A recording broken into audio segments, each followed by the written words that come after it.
Please like and subscribe Mufti Tariq Masood Bayanat channel। बीवी का शौहर को हम बिस्तरी से रोकना। हदीस में है कि जो बीवी अपने शौहर को हम बिस्तरी करने से इनकार करे इस पर रात भर लानत बरसती है। इस हदीस की वजाहत फरमा दें। नीज़ अगर शौहर, ये थोड़ा हया के ख़िलाफ़ मसला है, शौहर कोई ऐसा तरीका इस्तेमाल करता है ना हम बिस्तरी का जिससे औलाद नहीं होती, तो क्या बीवी को इसे मना करना चाहिए या नहीं करना चाहिए? देखिए हदीस में आता है कि कोई शौहर अपनी बीवी को रात को अपने बिस्तर की तरफ बुलाए, ये किनाया यानी हम बिस्तरी करना चाहता हो, औरत मना कर दे, फरिश्ते उस पर सारी रात लानत भेजते हैं। बिल्कुल सही हदीस है।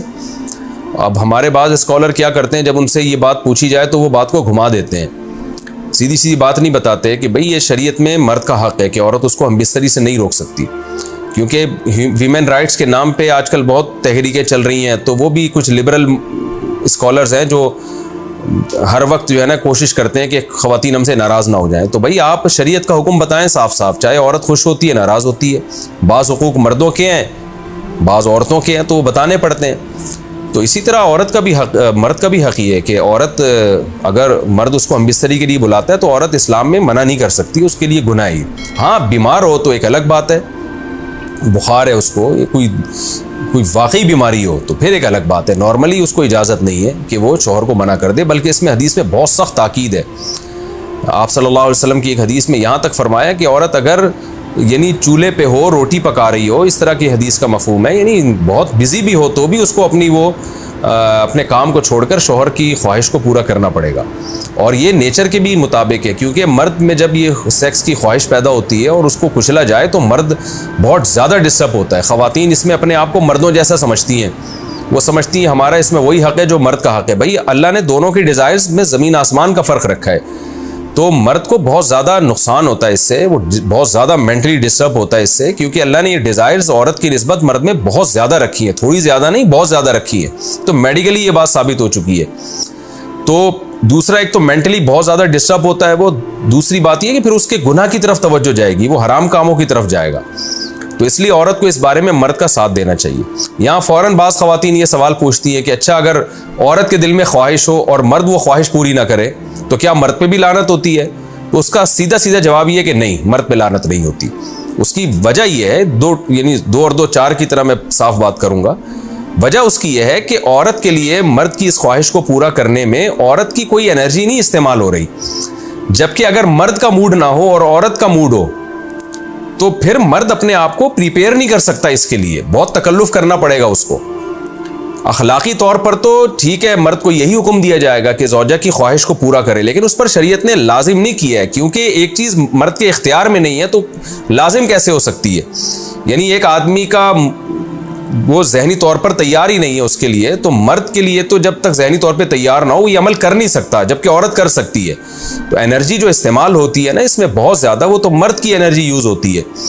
तो शरीयत उसको कैसे पाबंद बना सकती है कि उसके जहनी तौर पर वो मेंटली तैयार से यानी एक अमल कर सकता है? तो ये जुल्म होता है उसके ऊपर कि वो मेंटली तैयार नहीं है और उसको शरीयत कहे कि अगर बीवी आपसे मुतालबा कर रही है और आप मुतालबा पूरा नहीं करोगे तो आप पर लानत होगी। तो वो उस लानत से बचने के लिए अपने आप को मेंटली कैसे तैयार करेगा?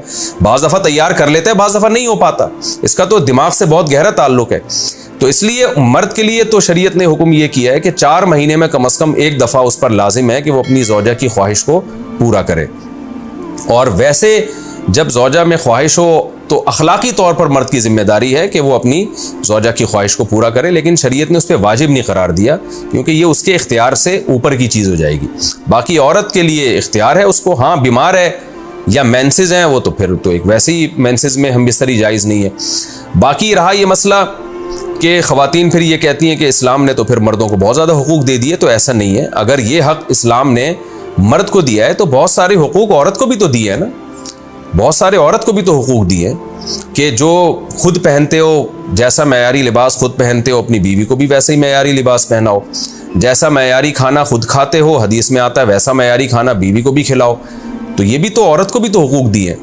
हमारी ख़वातीन जिस वेस्टर्न कल्चर को फॉलो कर रही हैं उस कल्चर में तो ये है कि औरत शौहर को हम बिस्तरी से रोक सकती है, शौहर बीवी को भी रोक सकता है, यानी शौहर भी मना कर सकता है, औरत भी मना कर सकती है। वहाँ दोनों के हुकूक सेम है, लेकिन फिर वो इतने सेम है कि फिर वहाँ मर्द के ज़िम्मे शौहर का औरत के ज़िम्मे यानी मर्द के ज़िम्मे औरत का नान नफ़क़ा भी नहीं है।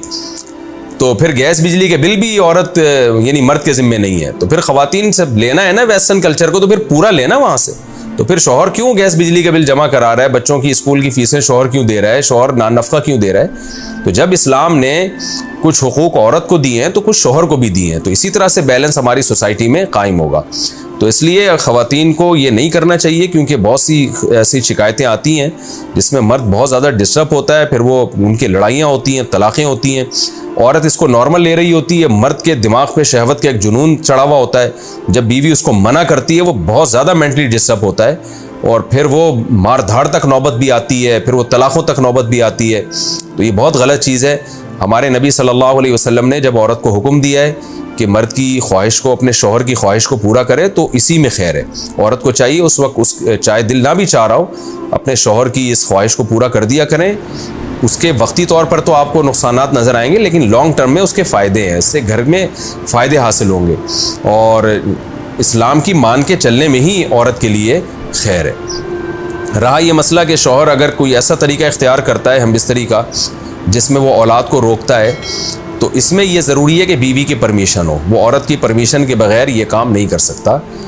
तो क्योंकि औलाद दोनों का हक़ है, औलाद को रोकने के लिए दोनों की परमिशन होगी तो औलाद रोकी जा सकती है। अगर दोनों में से एक की भी परमिशन नहीं है तो फिर औलाद रोक नहीं सकते। दूसरी शादी को मेंशन करना लाजिम है। क्या दूसरी शादी में निकाह नामे में दूसरी शादी का लिखना ज़रूरी है, या दूसरी शादी के वक्त दूसरी शादी का बोलना ज़रूरी है? आरिफा सुल्ताना इंडिया से। नहीं जी, ना लिखना ज़रूरी है ना बोलना ज़रूरी है। अलबत्ता दूसरी बीवी जिससे शादी हो रही है उसको बताना ये ज़रूरी है कि पहले से मैं शादीशुदा हूँ, मेरी एक बीवी मौजूद है। इस सेंस में ज़रूरी है कि अगर आपने नहीं बताया तो इसके साथ धोखा है, और धोखा इस्लाम में हराम है। निकाह तो हो जाएगा, आप बताएं या ना बताएं, निकाह तो नाम है इजाब व कबूल का, वो तो हो जाएगा, रजिस्ट्रेशन भी हो जाएगी उसकी पाकिस्तानी क़ानून में। लेकिन उसमें अगर आपने दूसरी बीवी को नहीं बताया कि मेरी पहले से मौजूद है, तो ये धोखा बहरहाल है और धोखे का गुनाह होगा। बाज़ लोग दूसरी शादी कर रहे होते हैं और उसको बता नहीं रहे होते कि मेरे निकाह में पहले से बीवी मौजूद है।